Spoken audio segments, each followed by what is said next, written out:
குளத்தூர் ஊராட்சியில் ராமச்சந்திராபுரம் கிராமம். இங்கு சுமார் ஒரு 300 குடும்பம் பட்டியலின பழங்குடி வகுப்பை சார்ந்தவர்கள் வசித்து வருகிறார்கள்.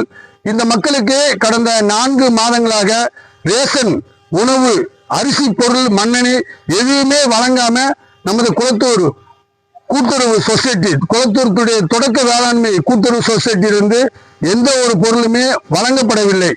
எனவே அந்த கூட்டுறவு உணவுப் பொருட்களை இன்றைய தினம் நாம் கோரிக்கை வச்சு தீர்மானம் நிறைவேற்றியிருக்கிறோம்.